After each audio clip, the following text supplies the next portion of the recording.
A testy, entertaining four-game thriller in this one in Portugal as Arsenal tied 2-2 against Sporting Lisbon in the Europa League round of 16. Luis Miguel Echegaray here. Welcome to ESPN FC. Stevie Nicol joins me to discuss and much more. We'll be answering your questions as well. Stevie, great to have you, my friend. Initial reactions, Arsenal happy, sad, a little bit of both. How do you see this one, this draw in the first leg of the round of 16 against Sporting Lisbon? I think they'll take it. I think at 1-0, probably like me, they probably thought they were going to win this game comfortably. But again, at the end of the day, if they were handed, you got to win against Sporting at home to go through, they would take it all day long. I think they'd be disappointed they drew the game. For long periods, particularly in the first half, they were dominant.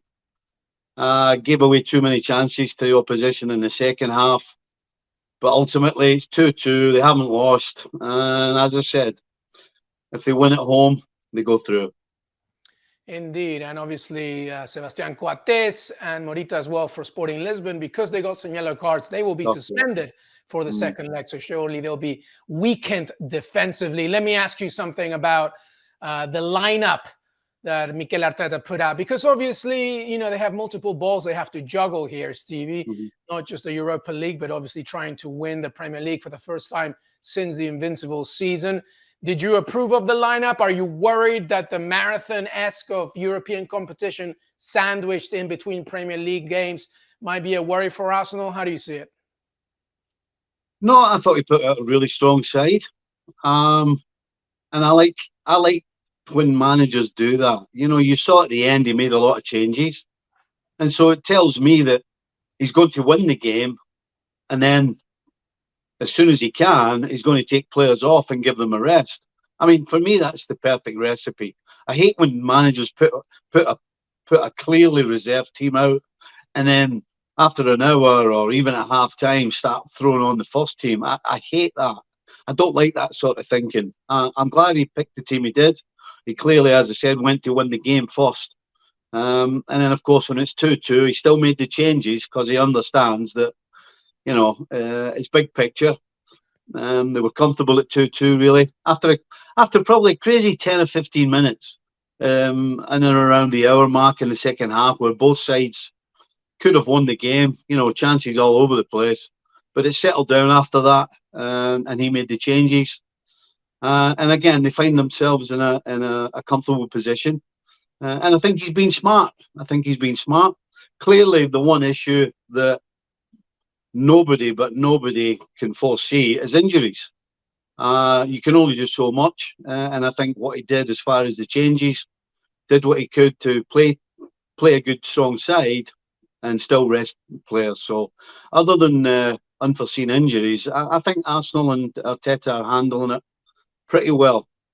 Yeah, it was pretty much the strategy for Arsenal today. Obviously, the majority of the possession, the majority of shots. Though, however, Sporting Lisbon did give a good fight. Only one shot on target less than Arsenal. And here's one for you, Stevie, something that I've been thinking about ever since the end of the World Cup. Arsenal, actually, statistically speaking, in terms of defending set pieces, have looked a little bit more vulnerable since the end of the World Cup. Not massively. It's not like an alarm bell. So it's not, to call anybody's job or anything. But today was, again, evidence of how every now and again they switch off from a corner or a free kick. Do you think that's a specific area where Arsenal have to improve in order to really bring this Premier League title home?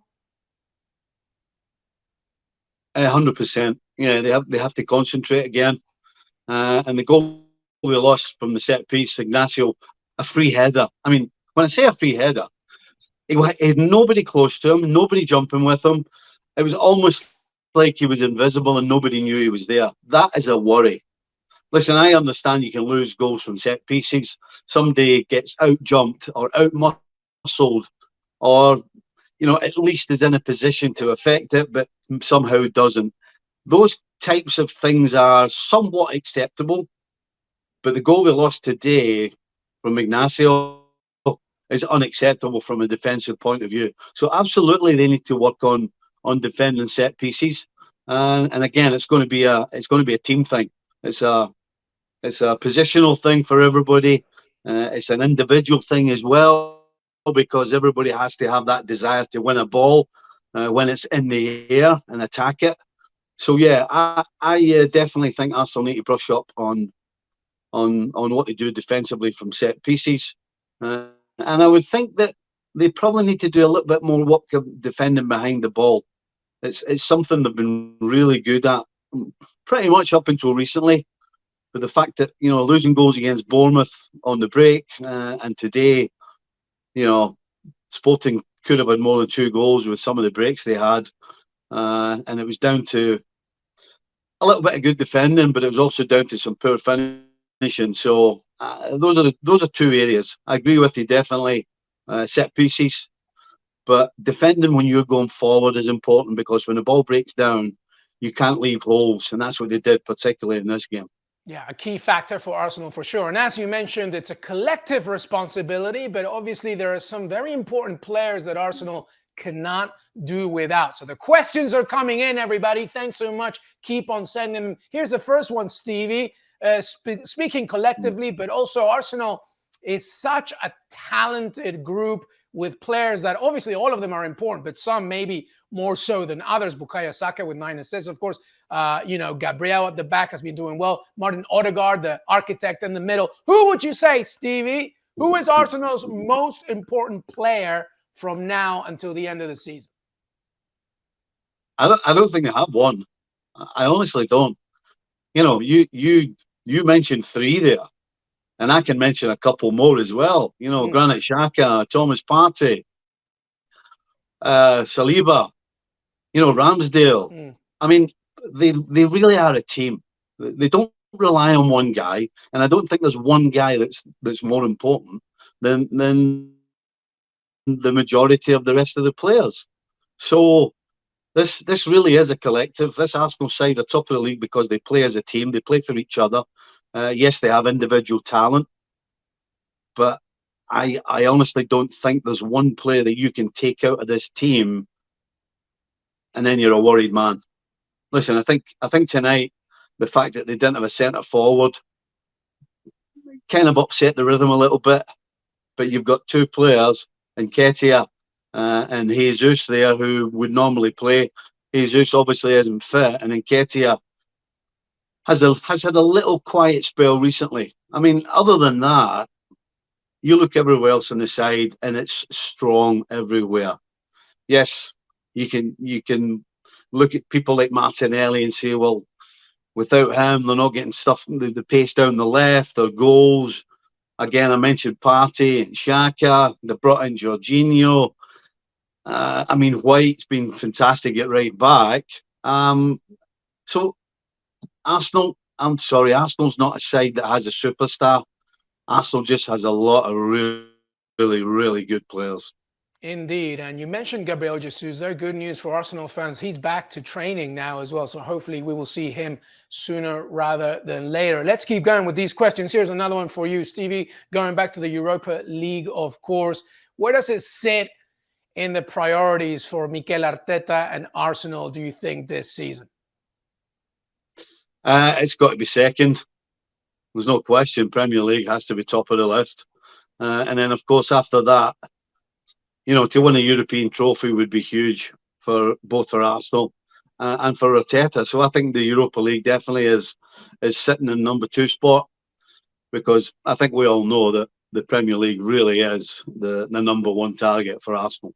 Yeah, I mean, obviously the Europa League would be nice, but there is a big gap, everybody, between the Europa League and Arsenal wanting to win that Premier League title again. No doubt about it. All right, well, listen, before we move on to another topic, how far do you think, Arsenal can take it here? Obviously, it depends on who they face if they win against Sporting Lisbon, but do you think they have enough, Stevie, to both win the Europa League and win the Premier League, or do you think it's one or the other?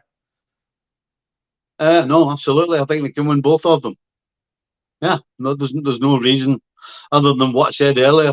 If they don't get any injuries, I think they've got a decent sized squad with enough talent.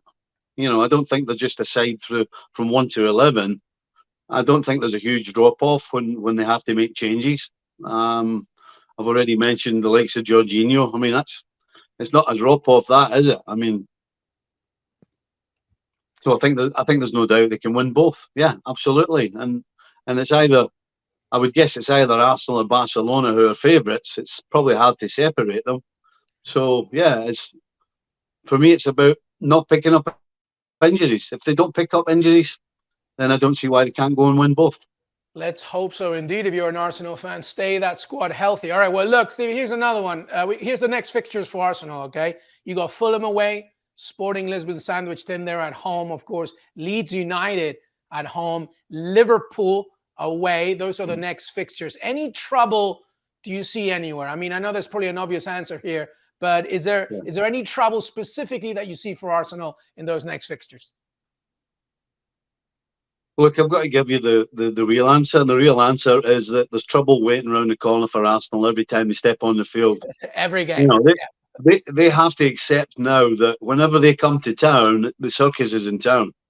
You know, every side, you know, go and ask Liverpool, Man City, all of these sides that have won the Premier League and been top dogs. When you come to play, everybody's against you. Yeah, and I mean, look at Bournemouth, right? Look what Bournemouth did. Every game's a cup final. Every single game you play when you're sat top of the league is a cup final. So, yeah, I think clearly you look at a game against Liverpool and you would probably say, well, that on paper looks like the game where they could lose. But as I said, the fact is, when you're top dogs, when you're top of the table, everybody's gunning for you. Everybody takes a step up in desire and all of these other things. The crowd's a bit louder. Everybody's against you. So, yeah, when you're top dogs, every single corner you go round, you better be on your guard that somebody's waiting to get you. Thank you very much for watching ESPN FC on YouTube. For more highlights, analysis, and exclusive content, be sure to subscribe.